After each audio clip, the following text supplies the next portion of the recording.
मंगलमय मंगल करन गीत राग विज्ञान, नमो ताहि जाते भय अरहंतादि महान। हरि मंगल करियो महा ग्रंथ करन को काज, जाते मिले समाज सब पावे निज पद राज। नमो अरहंताणं नमो सिद्धाणं नमो आयर्याणं नमो उवच्छायाणं नमो लोये सवसा उड़म। मिथ्या भाव अभावते जो प्रगटे निज भाव, तो जयवंत रहो सदा यह ही मोक्ष उपाय। मोक्ष मार्ग प्रकाशक जी ग्रंथ, दूसरा अधिकार। और इस अधिकार के अंतर्गत अपनी चर्चा चल रही है कर्म के उदय जन्य जीव की अवस्था। घाती कर्म संबंधी अपनी स्वाध्याय होने के बाद अब अपनी चर्चा चल रही है अघाती कर्म संबंधी, जिसमें कल अपन ने आयु कर्मोदय जन्य अवस्था और वस्तु स्वरूप का निर्णय करते हुए कैसे परिणति में धर्म प्रकट होता है इसकी अपनी चर्चा हुई। अभी देखो, नाम कर्मोदय जन्य अवस्था तथा नाम कर्म से यह जीव मनुष्य आदि गतियों को प्राप्त होता है। क्या फर्क है नाम कर्म और आयु कर्म में? वहां पे भी लिखा है आयु कर्म के उदय से मनुष्य आदि पर्यायों की स्थिति रहती है, नाम कर्म के उदय से जीव मनुष्य आदि गतियों को प्राप्त होता है। नाम कर्म के उदय से मनुष्य गति मिली, अब उसमें कितनी काल तक रहेंगे वो आयु, ठीक है। वो स्थिति उस पर्याय रूप अपनी अवस्था होती है। मनुष्य पर्याय रूप अपनी अवस्था होती है। किसकी अवस्था होती है? अपनी। मनुष्य आदि पर्याय रूप अपनी अवस्था होती है। अब इसको दो तरह से समझेंगे, है ना। गति किसे कहते हैं? गति की परिभाषा जीव की अवस्था, जीव की अवस्था, जीव की अवस्था विशेष को गति कहते हैं। कल पूछा था कि जीव के परिणाम मतलब क्या? जीव के परिणाम कौन कौन से होते? सपना जी बोलो, जीव के परिणाम कौन कौन से हैं? ज्ञान, श्रद्धा, चारित्र और वीर्य। बहुत अच्छा, है ना। ये जीव के परिणाम है। अब इनको परिणाम कहो, इन्हीं को अवस्था कहो, इन्हीं को पर्याय कहो, इसी को परिणमन कहो, एक ही बात है। समझ आई बात? यहाँ थोड़ी सी टेक्निकल चर्चा समझनी है। जीव की अवस्था, जीव का परिणमन, जीव की पर्याय किससे देखोगे? जीव से ही देखोगे। ये मनुष्य शरीर जीव की पर्याय है? नहीं, है ना। फिर ये कहाँ से बात आई समझेंगे उसको, है ना। तो जीव की परिभाषा ही है गति की, जीव की अवस्था विशेष को गति कहते हैं। अब जीव की अवस्था कौन, ज्ञान श्रद्धा चारित्र वीर, ठीक है। और एक जीव में होता है सामान्य गुणों में प्रदेशत्व गुण।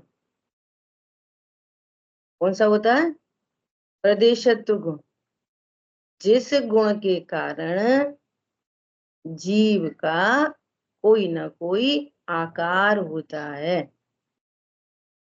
जो प्रदेश है जीव के असंख्या प्रदेश, उनका शेप, आकार। तो गति क्या हुई फिर, एक तो मनुष्याकार, समझ आई बात। विभाव व्यंजन पर्याय, विभाव व्यंजन पर्याय क्या है, जीव की अवस्था, प्रदेशत्व गुण की पर्याय।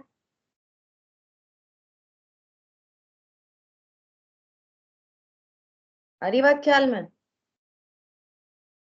वो क्या है, जीव की प्रदेशत्व गुण की पर्याय। तो उसने क्या दिया, आकार। कौन सा आकार, मनुष्य आकार। उसको क्या बोलते हैं, व्यंजन पर्याय। तो व्यंजन पर्याय भी अवस्था हुई ना, अवस्था बोलो, पर्याय बोलो, परिणाम बोलो, परिणमन बोलो, सब एक अर्थवाची हैं। उत्पाद व्यय कहो, ठीक है, थोड़ा व्यापक दृष्टि से विचार करना पड़ेगा। और जो अर्थ पर्याय है, गुणों अन्य गुणों की पर्याय है, अर्थ पर्याय। ज्ञान श्रद्धा चारित्र वीर को क्या बोलते हैं, टेक्निकली अर्थ पर्याय। और अकेले प्रदेशत्व गुण की पर्याय को क्या बोलते हैं, व्यंजन पर्याय। दोनों क्या है, अवस्था। दोनों क्या है, अवस्था।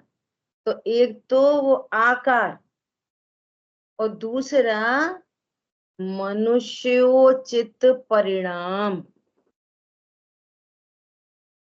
कैसे परिणाम, मनुष्योचित परिणाम। इसका नाम है जीव की अवस्था विशेष को गति कहते हैं। दो चीजें, दो चीजें, क्या दो चीजें, व्यंजन पर्याय और अर्थ पर्याय। कैसी होंगी, मनुष्य संबंधी। व्यंजन पर्याय और अर्थ पर्याय कैसी होंगी, देवगति जैसी। व्यंजन पर्याय और अर्थ पर्याय कैसी होंगी, नारकी जैसी। अर्थ पर्याय व्यंजन पर्याय कैसी होंगी, त्रिंच जैसी। त्रिंच का आकार कैसा होगा, ऐसा आड़ा तिरछा, पैर, हाथ पैर दोनों नीचे, चींटी आकार, हाथी आकार, बिल्ली आकार। ये क्या हो गई, बिल्ली आकार, चींटी आकार, ये सब क्या हो गई, व्यंजन पर्याय। कौन सी, विभाव व्यंजन पर्याय। उसका खाना पीना उठना सब कैसा होगा, कैसे बिल्ली दूध कैसे पिएगी, जीभ से चाटेगी।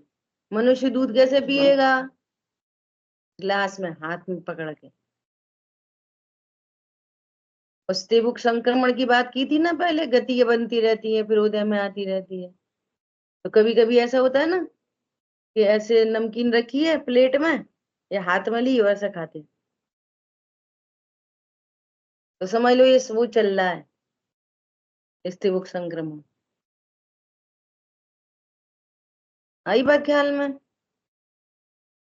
त्रियंचों का खाना पीना उठना, चारों संज्ञा कैसी होती हैं, मैथुन संज्ञा आदि सब ओपन में, खुले में। मनुष्यों में ढकी हुई होती हैं। ये है सब गति, उस संबंधी परिणाम, ठीक है। ये तो हुई जीव से रिलेटेड। तो ये सद्भूत व्यवहार न से बात हो गई, सद्भूत से। असद्भूत से, कि वैसा ही शरीर, तो उस शरीर को भी असद्भूत व्यवहार न से जीव की पर्याय कह दी, क्योंकि जिनागम में व्यवहार को पूरा पूरा स्थान है। हरी बात ख्याल में। तो वो व्यवहारने से शरीर सापेक्ष भी कहेंगे कि ये मनुष्य है, ये मनुष्य गति का जीव है। पकड़ में आया? ऐसा तो दोनों चीजें समझना। उस पर्याय रूप अपनी अवस्था होती है, वहां त्रस स्थावर आदि विशेष उत्पन्न होते हैं। ऐसे उत्पन्न होते हैं त्रस और स्थावर। ये त्रस नाम का त्रस जीव त्रस क्यों होता है कि त्रस नाम कर्म के उदय में जीव त्रस होता है, स्थावर नाम कर्म के उदय में जीव स्थावर होता है। तो स्थावर में भी अंतरंग में समझना और बहिरंग से समझना, सद्भूत से समझना और असद्भूत से समझना। हरी बात ख्याल में? ठीक है। तथा वहां एक इंद्रिय जाति को धारण करता है, एक इंद्रिय जाति को। ये हिंदू मुसलमान सिख ईसाई जाति नहीं है, ये परमार्थ में कौन सी जाति है? एक इंद्रिय आदि जाति। ठीक है। अब यहाँ पे जाति और गति में भी अंतर समझो। आयु मतलब उस गति में स्थिति कितनी, और गति मतलब उस संबंधी परिणाम अवस्था गति, और जाति मतलब उन उन गतियों में कितने इंद्रिय जाति है। तो त्रियंचों में तो पांचों और छह इंद्रिय त्रियंचों में, बाकी देव मनुष्य और नारकी ये संगी पंचेंद्रिय ही होते हैं। क्या बोला? और त्रियंचों में एक इंद्रिय से लेके पूरे संगी पंचेंद्रिय तक। तो ये जाति किस में बनती है? त्रियंचों में। ठीक है। ऐसा इस जाति नाम कर्म के उदय को और मति ज्ञानावरण कर्म के क्षयोक्षम को निमित्त नैमित्तिक बनाए। देखो गजब है। पहले कितनी बार बात हुई है ना ये कि जैसा क्षयोक्षम उतनी इंद्री। ये प्रकृति में ऐसा गजब का रूल है। क्षयोक्षम अत्यंत मंद, अत्यंत मंद, तो वो एक इंद्री मिलेगी उसको बस। क्षयोक्षम बढ़ा तो दो इंद्री, क्षयोक्षम और बढ़ा तीन इंद्री, खिड़की खुलती जाएंगी, है ना। तो जाति में और ज्ञान वर्णादि कर्म के क्षयोक्षम में निमित्त नैमित्तिक पना पाया जाता है। ठीक है। अब देखो ये जाति और क्षयोक्षम में निमित्त नैमित्तिक पना है। अब इंद्री किसी की खराब हो जाए तो जाति से निमित्त नैमित्तिक संबंध बना है, इंद्री से नहीं। मान लिया किसी की आंख खराब हो जाए, क्षोभशम में कोई कितना संगी पंचेंद्री, तो वो क्या कहलाएगा? संगी पंचेंद्री। अब चार इंद्र पांच रह गई तो असंगी नहीं कहलाएगा। ऐसा जैसा क्षयोक्षम हो वैसी जाति प्राप्त करता है, क्षयोक्षम के अनुसार जाति प्राप्त करता है। ठीक है। तथा शरीरों का संबंध होता है, वहां शरीर के परमाणु और आत्मा के प्रदेशों का एक बंधन होता है। तो इतना स्पष्ट, इतना स्पष्ट। वहां नीचे क्या बताया? मनुष्य आदि गतियों को प्राप्त होता है, उस पर्याय रूप अपनी अवस्था होती है। असद्भुत व्यवहार से अपनी अवस्था कह दी, और यहाँ पे तुरंत के तुरंत भेद विज्ञान। वहां दोनों बातें समझना, सद्भूत में क्या क्या बन रहा है और असद्भूत में क्या बन रहा है। वो अर्थ पर्याय और व्यंजन पर्याय जीव की अवस्था विशेष है, शरीर की अवस्था जीव की अवस्था नहीं है। वो तो शरीर का संबंध होता है, वहां शरीर के परमाणु और आत्मा के प्रदेशों का एक बंधन होता है, तथा संकोच विस्तार रूप होकर शरीर प्रमाण आत्मा रहता है। आत्मा में एक संकोच विस्तार शक्ति है, तो उस शक्ति के कारण चीटी आकार रूप, अब देखो चीटी आकार शरीर सापेक्ष कहना पड़ रहा है। आत्मा है कैसा?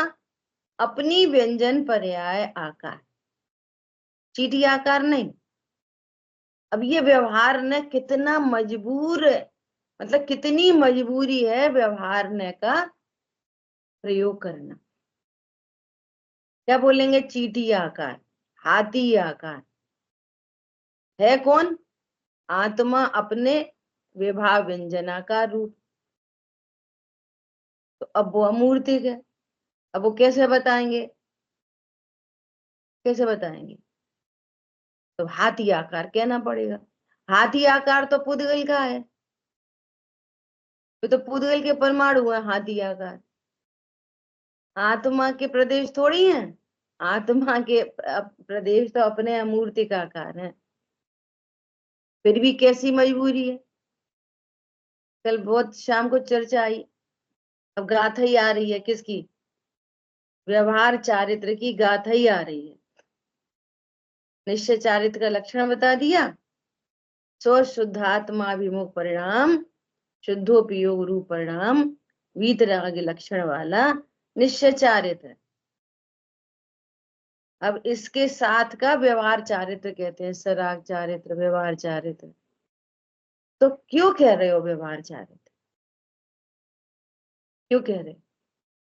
निश्चय चारित्र कहते, तो निश्चय चारित्र कैसे कहते? चौथे गुण स्थान में क्या हुआ कि निश्चय चारित्र प्रकट हुआ।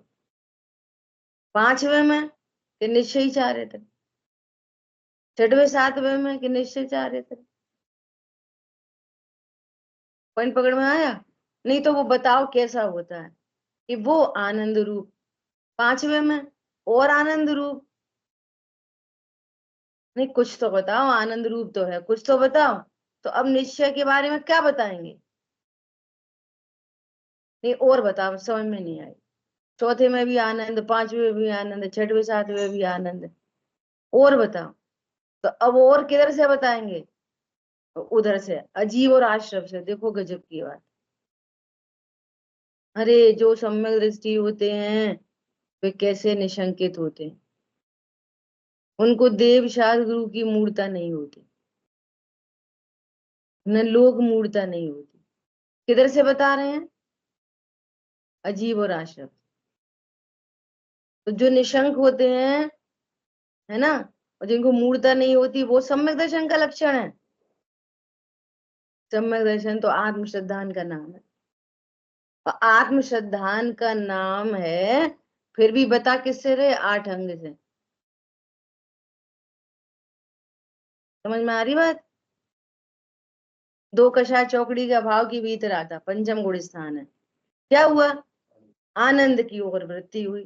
तो हुआ क्या उसमें? तो कुछ नहीं हुआ, आनंद हुआ। तो वो तो वहां पे भी हुआ था कि हाँ यहाँ पे भी आनंद है। अब कैसे बताएंगे? वो बाहर के अजीब और आश्रम अनुव्रतों से। बोलो, पॉइंट पकड़ में आ रहा है? भगवान ने देखा है कैसे असंख्य असंख्य जीव चौथे गुण स्थान में, असंख्य जीव पांचवें गुण स्थान में, 3,9 करोड़ छठवें सातवें गुण स्थान में, है ना। ये ये उनको ऐसे ही परिणाम देखे गए हैं, तो उनका निरूपण किया व्यवहार ने से। पॉइंट आया पकड़ में? जैसे हम पीले छिलके को देख के अंदर गूदे का निर्णय कर रहे हैं, पीले छिलके को देख के, हरे छिलके को देख के कच्चेपन का निर्णय कर रहे हैं। ऐसा ऐसा निरूपण किया बाहर से। हम बाहर ही को बाहर कोई चारित्र समझ के बैठ गए, तो हमने भी वो छोड़ दिया, वो खा लिया, वो धर लिया, वो कर लिया, वो कर लिया। वो आत्मश्रद्धा, आत्मज्ञान, आत्मरमणता पता नहीं कहाँ चली गई।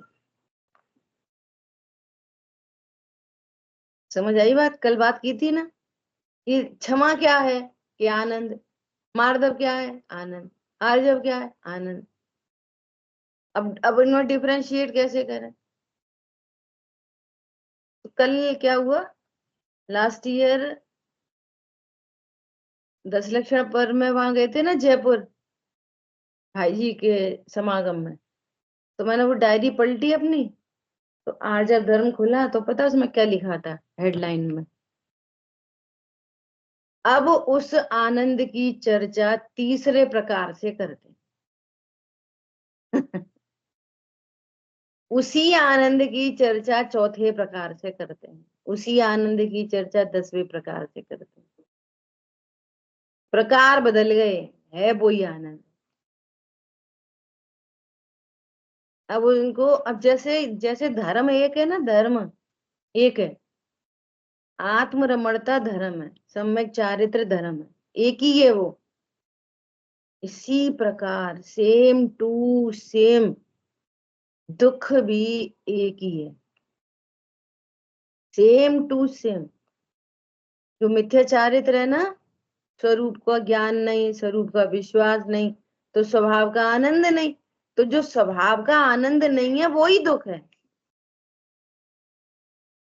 क्या बोला? जो स्वभाव का आनंद नहीं है ना, तो दुख भी बहुत प्रकार का नहीं है, स्वभाव का आनंद नहीं होना ही दुख है। तो कितनी प्रकार का? एक प्रकार। जो चारित्र की परिणति बहिर्मुख है, राग उत्पन्न हो रहा है, बस वही दुख है। अब वो राग किस लक्ष्य से हो रहा है, ज्ञान में क्या ज्ञेय बन रहा है, उसके अकॉर्डिंग उसके अनेक प्रकार कह देते हैं, उसके अकॉर्डिंग अनेक प्रकार कह देंगे, है नहीं अनेक प्रकार। जैसे वीतरागता एक प्रकार की है ना, स्वरूप में रमणता, ऐसे ही स्वरूप से विमुख परिणाम दुख भी एक ही प्रकार का है। अपने स्वरूप को नहीं जानना ही दुख है। नहीं नहीं, पैर में बहुत दर्द है, कि तू स्वरूप से विमुख है इसलिए दर्द है। क्या बोला? स्वरूप में रमणता होती और पैर में दर्द होता रहता, आनंद होता। तो दुख क्या है? स्वरूप में रमणता नहीं होना ही दुख है। ठीक है, ऐसा देखो कितना स्पष्ट भेद विज्ञान है। क्या कह रहे हैं? अभी बोला जीव की अवस्था, जीव की मनुष्य आदि पर्याय को प्राप्त करता है, तुरंत तुरंत क्या क्या कहा? शरीर का संबंध होता है, वहां शरीर के परमाणु और आत्मा के प्रदेशों का एक बंधन होता है, तथा संकोच विस्तार रूप होकर शरीर प्रमाण आत्मा रहता है, शरीर में नहीं रहता।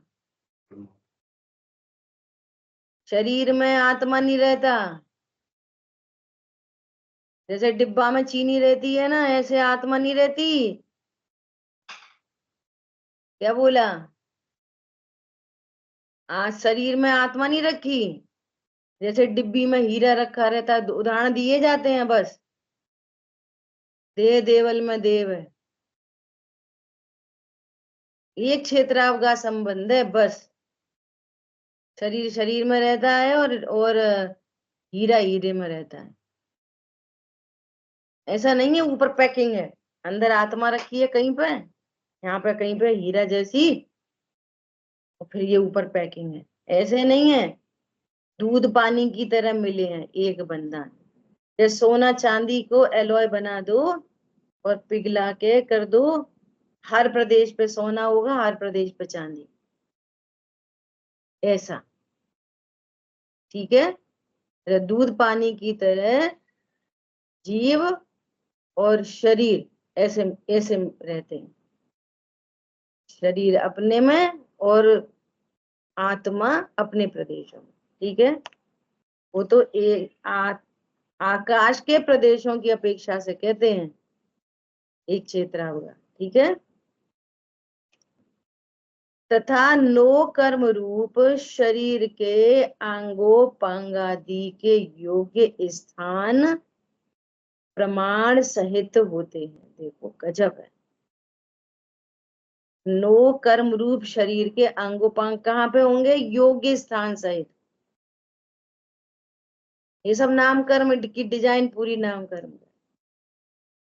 भौरा काला ही होगा, बगुला सफेद ही होगा, उसकी दो आंख ऐसे होंगी, उसकी चोंच होगी, तो उसका ऐसा मुंह होगा, उसके ऐसे पैर होंगे। जो कुछ भी डिजाइन है ना, योग्य स्थान पे सब। ऐसा नहीं है एक आंख यहाँ पे बन गई और एक आंख पीछे बन गई, योग्य स्थान पे। ठीक है, वही योग्य प्रपोर्शनेट में पूरा ऐसा। इसी से स्पर्शन रसना आदि द्रव्य इंद्रियां उत्पन्न होती हैं। इसी के कारण अंगोपांग आदि जो है ना, जो इंटरनल ऑर्गन है, आउटर ऑर्गन है, कितने सुव्यवस्थित। हार्ट जहाँ पे होता है वहीं होता है, लंग्स जहाँ होते हैं वहीं होते हैं, किडनी कहाँ होती है वहीं होती है। ये इंटरनल आउटर ऑर्गन सब कैसे हैं? अंगोपांग। अंग और उपांग दो शब्द हैं। ये हाथ क्या है? अंग। और ये उंगलियां क्या है? उपांग। आंख अंग, और अंदर ये वाइट और ये ब्लैक, ये सब क्या है? उपांग। ठीक है, तो वैसे ही अंगोपांग होते हैं। ठीक है, और योग्य स्थान पर होते हैं, और उन्हीं के अनुसार इंद्रियां उत्पन्न होती हैं। तथा हृदय स्थान में आठ आठ पंखुड़ी के फूले हुए कमल के आकार द्रव्य मन होता है। एक द्रव्य इंद्री भी होती है। कहाँ पर? हृदय स्थान में। कैसी होती है तो मूर्तिक। इंद्रियां किसकी बनी है? पुद्गल की। द्रव्य मन किससे बना है? पुद्गल से ही, पुद्गल परमाणुओं से। है तो मूर्तिक, लेकिन इतना सूक्ष्म है कि वो जो हार्ट स्पेशलिस्ट है ना, जो ऑपरेशन करते हैं, उनको अभी तक कभी नहीं देखा, इतना सूक्ष्म है। क्या बोला? द्रव्य द्रव्य इंद्री देखी है किसी ने? नहीं देखी। होती है कि नहीं? अरे कुछ भी नहीं होती है, हमने तो कभी नहीं देखी। देखो हम तो इतने सारे ऑपरेशन कर चुके, सब तरफ से, ऊपर नीचे आगे पीछे, हार्ट को उलट पलट के, कहीं पर नहीं दिखी द्रव्य इंद्री। मन इंद्री कहीं नहीं दिखी। तो कैसी होती है वो? बहुत सूक्ष्म होती है तो पुद्गल की रचना, परंतु बहुत सूक्ष्म है। ठीक है, ऐसा। तथा उस शरीर में ही आकार आदि का विशेष होना। देखो आ गई बात। आकार आदि का विशेष होना व्यंजन पर्याय, और वर्णादि का विशेष होना ये अर्थ पर्याय पुद्गल की, और स्थूल सूक्ष्म आदि होना इत्यादि कार्य उत्पन्न होते हैं। किसके? शरीर के। शरीर के आकार आदि विशेष, वर्णादि विशेष, कोई गोरा, कोई काला, कोई मोटा, कोई पतला, स्थूल सूक्ष्म इत्यादि कार्य सब किसके हैं? कितना स्पष्ट है? शरीर के। किसके लिखे हैं? शरीर के। और ये कहता है मैं गोरा, मैं काला, मैं मोटा, मैं पतला। समझ में आ रही बात?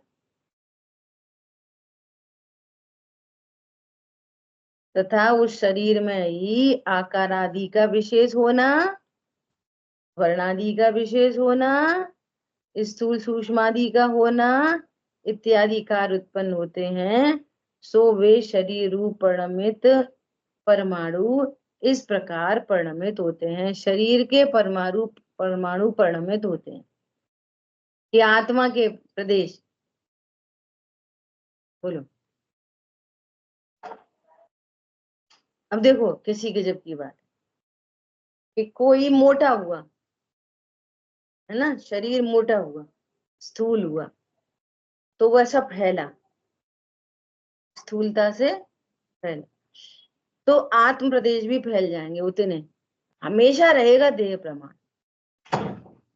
ऐसा नहीं कि आत्मा के प्रदेश तो पहले ऐसे थे पतले आकार में, और शरीर स्थूल हो गया तो शरीर फैल गया, आत्मा तो उतनी पतली रही।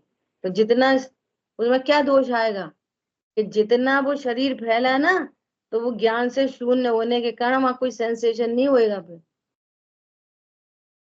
क्या बोला? तो जैसे जैसे स्थूलता आएगी तो आत्म प्रदेश भी वैसे वैसे फैल जाएंगे, संकोच विस्तार शक्ति।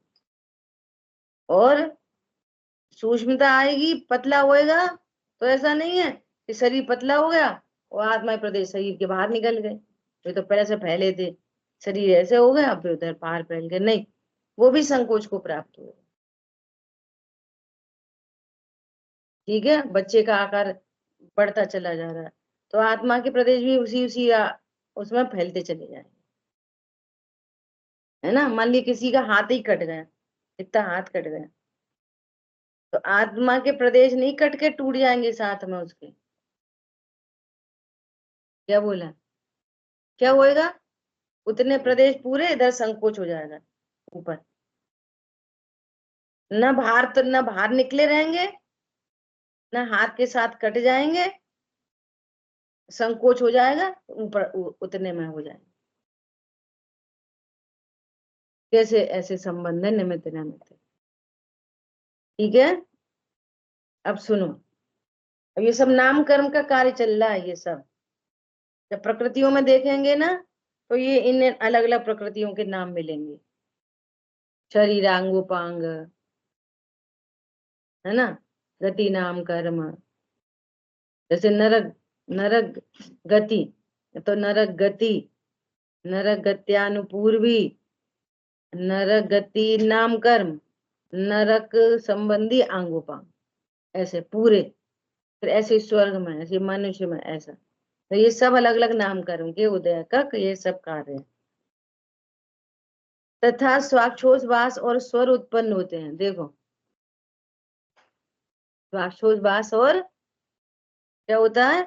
स्वर उत्पन्न होते हैं। किसके? नाम कर्म के उदय से। नाम कर्म के उदय जन्य अवस्था चल रही है ना, तो स्वाक्षोछवास किसके कारण होता है? नाम कर्म से। स्वर उत्पन्न होते हैं, सुस्वर दुस्वर। किसी की आवाज बहुत अच्छी होती है, मीठी एकदम सुरीली, और किसी की आवाज कर्कश होती है, तो ये क्या है? ये नाम कर्म का उदय। सुस्वर और दुस्वर वे भी पुद्गल के पिंड हैं और शरीर से एक बंधन रूप है। इसमें भी आत्म प्रदेश व्याप्त हैं। इसमें भी क्या है? आत्म प्रदेश व्याप्त है। स्वाक्षोछवास तो पवन है, जैसे आहार का ग्रहण करे और निहार को निकाले तभी जीना होता है, उसी प्रकार बाह्य पवन को ग्रहण करे, अभ्यंतर पवन को निकाले तभी जीवत्व होता है। ये द्रव्य प्राणों की तरफ से बात चल रही है। ठीक है, ऐसा। इसलिए स्वाक्षोछवास जीवत्व का कारण है। ये भोजन ग्रहण किया, अब ये भोजन इसोफेगस में जाएगा, यूट्रस में जाएगा, इंटेस्टाइन में जाएगा, तो ये सब किसका काम है? वायु का, है ना। पास आउट होगा किससे? वायु से। उसमें स्वाक्षोछवास निमित्त पड़ती है। तो कह रहे हैं कि इसी से जीवन पाया जाता है ना। तो द्रव्य प्राणों में 5 इंद्रिय, 3 बल, आयु और स्वाक्षोछवास, इनको द्रव्य प्राण कहते हैं।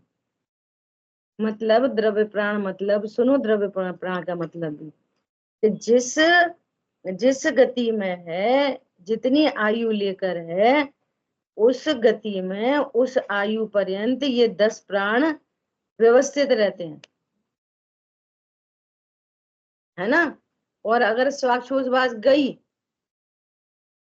तो द्रव्य प्राण छूटे, तो फिर उस गति के अभाव का, उस आयु के अभाव का प्रसंग बनता है। तो निमित्त नैमित्तिक संबंध होने से उसको बाह्य प्राण कहते हैं, और जीव की जीवत्व शक्ति के कारण जो जीव जीता है उसको निश्चय भाव प्राण कहते हैं। इन दोनों में क्या है? निमित्त नैमित्तिक संबंध है, ऐसा। ठीक है। मुंह में जो ग्रास रखा उसे पवन से निगलते हैं, मलादी पवन से बाहर निकालते हैं, वैसे ही अन्न जानना तथा नाड़ी, वायु रोग, वायुगोला इत्यादि को पवन रूप शरीर के अंग जानना। इसको भी शरीर का ही अंग कह रहे हैं। किसको? वायु को, श्वासोच्छ्वास को। इसको भी क्या कह रहे हैं? ये शरीर का ही अंग है, ये पुद्गल मेड है, ये सब पुद्गल का कार्यक्रम है। और नाम कर्म का उदय इसमें निमित्त है। ये नाम कर्म सबसे ज्यादा 93 प्रकृति नाम कर्म की होती है, ऐसा। तो ये बाहर का जो भी कुछ है ना, ये सब नाम कर्म के आदि है। स्वर है वह शब्द है। तो जैसे वीणा की तात को हिलाने पर भाषा रूप होने योग्य जो पुद्गल स्कंध हैं, वे साक्षर या अनक्षर शब्द रूप परिणमित होते हैं। उसी प्रकार तालु, होंठ आदि अंगों को हिलाने पर भाषा पर्याप्ति में ग्रहण किए गए जो पुद्गल स्कंद हैं, वे साक्षर या अनक्षर शब्द रूप परिणमित होते हैं। तो कितनी साइंस है बाहर। यहाँ पूरी भाषा वर्गणा के परमाणु भरे पड़े हैं। तो शब्द रूप कैसे परिणमन करेंगे? जब ये महास्कंद हिलते हैं। तो जैसे वीणा के तार हिलते हैं तब ध्वनि आती है ना, तो तार से ध्वनि आती है, तार से नहीं आती। जो ध्वनि आई ना, वो भाषा वर्गणा शब्द रूप अक्षरात्मक या अनक्षरात्मक उत्पन्न हुई। कौन? भाषा वर्गणा परिणमित हुई। उसमें निमित्त कौन हुआ? कि वो तारों का हिलना। ढोलक पे थाप दी, ढोलक पे तो आवाज निकली, है ना। तो वो आवाज क्या है? भाषा वर्गणा, अक्षरात्मक या अनक्षरात्मक। समझ आई बात? उसमें निमित्त कौन बना? कि बड़े बड़े स्कंदों का हिलना, ढोलक की थाप पड़ना। तो जो साउंड आ रही है ना, वो साउंड क्या है? भाषा वर्गणा परिणमित हुई साउंड रूप। और यहाँ पे भरी पड़ी है तब साउंड नहीं आएगी। क्या बोला? उसमें निमित्त चाहिए। कौन? किन्हीं महास्कंदों का हिलना। और पकड़ में आ रहा है? ऐसे ही यहाँ जो अक्षरात्मक शब्द हैं, ये जो बोले जा रहे हैं, इसमें निमित्त कौन है? होठ दंत तालु का हिलना। होठ दंत तालु कैसे हिलेंगे? जैसा भाव, उसमें जीव का भाव निमित्त है। वो घाती कर्म आ गया उधर। क्या भाव हुआ? कि ऐसा बोले, आप तो बहुत अच्छे हो, तो ये भाव उत्पन्न हुआ। उस भाव के अकॉर्डिंग होठ दंत तालु हिले, और उसके अकॉर्डिंग भाषा वर्गणा। इतने निमित्त नैमित्तिक संबंध है ना। और ये स्वरूप नहीं समझते ना निमित्त नैमित्तिक संबंध को, तो ये जीव क्या बोलता है? मैंने बोला। तुमने क्या बोला? भाषा वर्गणा बोली। तो हमको पाप क्यों पड़ता है फिर झूठ बोलने का, जब हम नहीं बोलते? तो कि तुम ये मानते नहीं हो ना कि हम नहीं बोलते। पहला पाप तो मिथ्यात्व का इसलिए पड़ रहा है, और झूठ बोलने का भाव विद्यमान है, इसलिए पाप पड़ रहा है।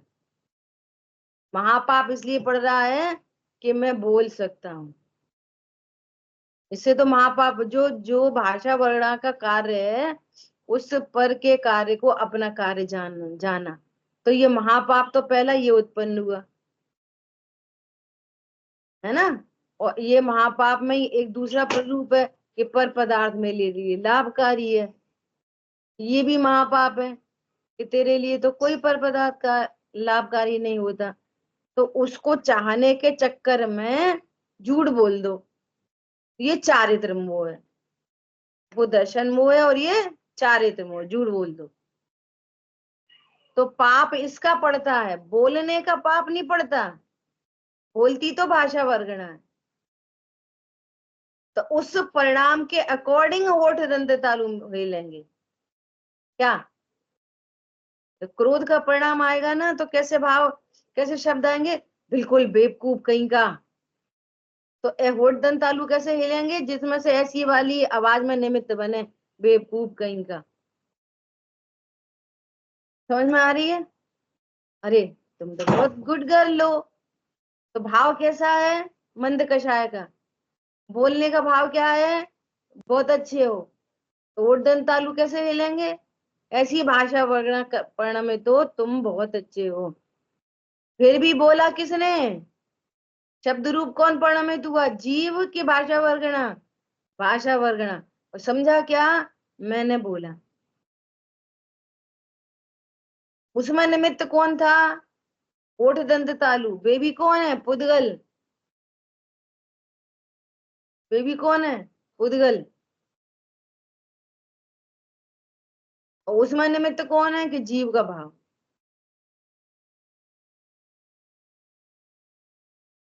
ठीक है, ऐसा देखो। अभी अपनी कितनी बढ़िया चर्चा निकल के गई है जातियों की, समझना। मैं बोल सकता हूँ, ये अनंतानुबंधी है।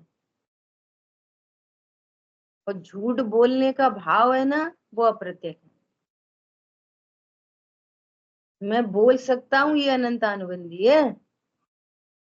अनंतानुबंधी जाने के बाद भी झूठ बोलने के भाव हैं अभी चौथे गुण स्थान में, वो अप्रत्यक्ष ज्ञान है। अणुव्रति को थोड़ा झूठ गया, पूरा नहीं गया। अब झूठ संबंधी सत्य अणुव्रत का धारी है, तो अभी भी झूठ वचन चल रहे हैं वहां पे।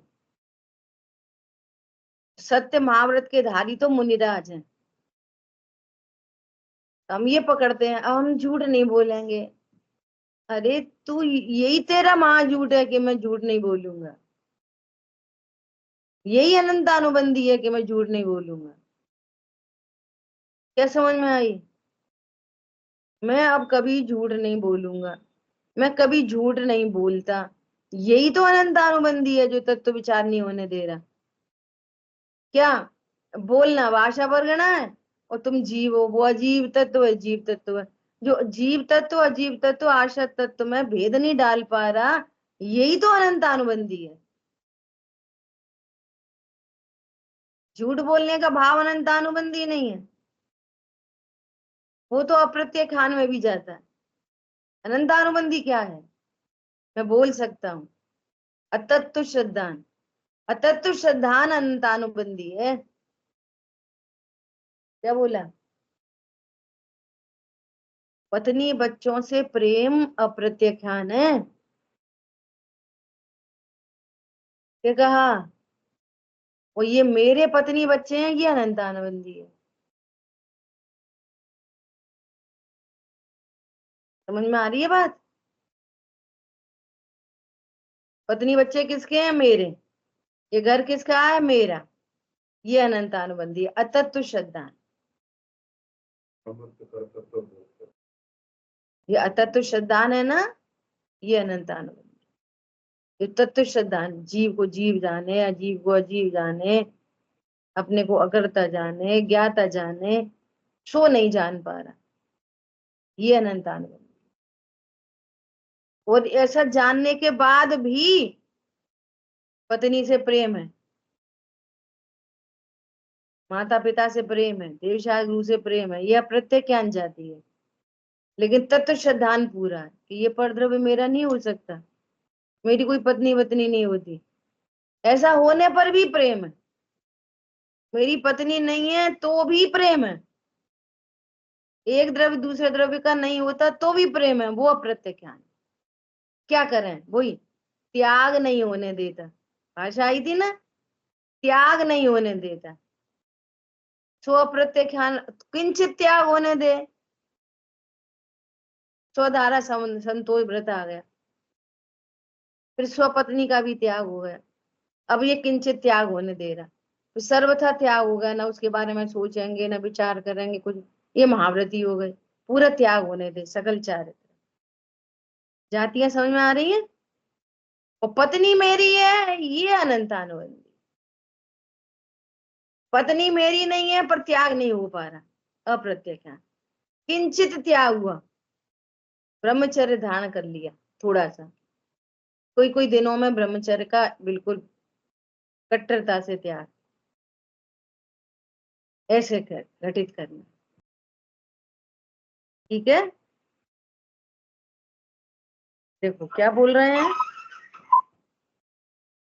अब, ये साक्षर और अनक्षर, जैसे ढोलक की थाप होने पर जो साउंड आई ना, वो कैसी है? अनक्षर, उसके अक्षर नहीं है। और जो ये भाषा बोली जा रही है ये अक्षरात्मक, ऐसा बादल गिड़गिड़ा रहे हैं, है ना, कोई अक्षर नहीं है वहां पर, ऐसा।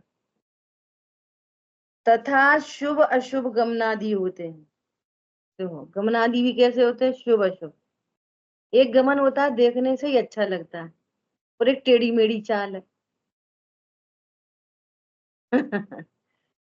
यहाँ ऐसा जानना कि जैसे दो पुरुष को एक दंडी बेड़ी है, वहां एक पुरुष गमनादि करना चाहे और दूसरा भी गमनादि करे तो गमनादि हो सकते हैं, और दोनों में से एक बैठा रहे तो गमनादि नहीं हो सकते, तथा दोनों में एक बलवान हो तो दूसरे को घसीट कर ले जाए। उसी प्रकार आत्मा के और शरीर रूप पुद्गल के एक क्षेत्रावगारू बंधन है। क्या बोल रहे हैं? दो पुरुष हैं, ऐसे यहाँ पर शरीर की गति अलग और आत्मा की गति अलग। तो कितना बढ़िया उदाहरण दे रहे हैं, दोनों में शक्ति है, दो पुरुषों में दोनों में शक्ति है, दोनों गमन कर रहे हैं, अब एक में नहीं है और एक में ज्यादा है, तो वो एक को घसीट के ले जाए दूसरा। जैसे कभी शरीर में ऐसा कुछ उसके परमाणु शिथिल हो जाए तो आत्मा में शक्ति है, तो उसके कारण वो भी लुढ़क पुढ़क कर रहा, चल रहा। पॉइंट पकड़ में आ रहा है? दोनों में शक्ति है क्रियावती, पैरालिटिक अटैक हो गया है ना, तो वो शरीर के पुद्गल परमाणु नहीं काम कर रहे, तो जो थोड़ा बहुत हलन चलन है तो वो आत्मा के कारण चल रहा, ऐसा समझना, निमित्त निमित्त का। उधर शरीर के परमाणु बहुत ज्यादा ही मूव हो रहे ऐसे ऐसे, तो आत्म प्रदेश भी हिल रहे, एक बार वो उसको हिला रहा एक बार वो उसको हिला रहा, ऐसा क्यों? एक क्षेत्रावगाह संबंध होने के कारण। आई बात समझ में? उसी प्रकार आत्मा के और शरीर आदि रूप उद्गल के एक क्षेत्रावगाह रूप बंधन है, वह आत्मा हलन चलन आदि करना चाहे और पुद्गल उस शक्ति को से रहित हुआ हलन चलन न करे, अथवा पुद्गलों में तो शक्ति पाई जाती है परंतु आत्मा की इच्छा न हो, वो शरीर के परमाणु ऐसे ऐसे हिल रहे हैं और जीव में भाव नहीं है कि हाथ हिलाऊं, तो भी हिलने पड़ रहे हैं। इच्छा क्या है? नहीं, हाथ नहीं हिले, और फिर भी वो हाथ हिल रहा है तो हाथ प्रदेश भी हिलने पड़ेंगे। जैसे दूध में चीनी डाली तो घुलानी किसको? चीनी को। हम तो चीनी घुलाना चाहते, परंतु चीनी हिला रहे हैं ना तो दूध भी हिलेगा, पानी भी हिलेगा, ऐसा क्यों? एक क्षेत्रावगाह संबंध होने के कारण ऐसा। इच्छा ना हो तो हलन चलन आदि नहीं हो सकते, तथा इनमें पुद्गल बलवान होकर हलन चलन करे तो उसके साथ बिना इच्छा के भी आत्मा हलन चलन करता है, बिना इच्छा के हलन चलन करता है। इस प्रकार हलन चलनादि क्रिया होती है तथा इसके अपयश आदि भार निमित्त बनते हैं। अब अपयश कीर्ति, अब इसकी तो बहुत बढ़िया चर्चा है आगे। अपना अपयश का उदय है और वहां तो नाम कर्म का उदय है, पूर्व में बांध रखा है और ये दोष देगा दूसरों को। हरी बात ख्याल में, ये कार्य उत्पन्न होते हैं इनसे मोह के अनुसार। ये सारे काम नाम कर्म के उदय में पुद्गल के होने वाले सारे कार्य हैं। और ये उनसे मोह के अनुसार आत्मा सुखी दुखी भी होता है। मैं कितना अच्छा गाता हूँ, मैं अच्छा नहीं गा सकता, जैसे जैसे मुझे तो बहुत जल्दी याद हो जाता है, क्षय उपशम के अनुसार सुखी दुखी होता है, ऐसे ही नाम कर्म के अनुसार सुखी दुखी होता है। मैं सुंदर हूँ, मैं गोरा हूँ, मैं काला हूँ, मैं अच्छा बोलता हूँ, मैं अच्छा नहीं बोल सकता, है ना। तो जितने भी ये पुद्गल परमाणु का कार्य जो नाम कर्म के उदय का कार्य है, उस कार्य को अपना कार्य समझते हुए मोह से सुखी दुखी होता है। ठीक है, ऐसा ऐसे नाम कर्म के उदय से स्वयमेव नाना प्रकार रचना होती है, अन्य कोई करने वाला नहीं है। तथा तीर्थंकर प्रकृति यहाँ है ही नहीं। अभी यहाँ तीर्थंकर प्रकृति की बात नहीं की, लेकिन तीर्थंकर प्रकृति भी एक नाम कर्म की प्रकृति है। ठीक है, अब गोत्र कर्म कर्मोदय जन्य अवस्था, इसको अपन स्वाध्याय कल करेंगे और इसके बारे में बहुत अच्छे अच्छे खुलासे मिलेंगे कि गोत्र कर्म क्या चीज है। ठीक है, वाणी के ज्ञान से सूझे लोकालो, तो वाणी मस्तक नम सदा दे तुम दो। बोलिए द्वाशाम मई जनवाणी माता की जय। जय जिनेन्द्र सभी को।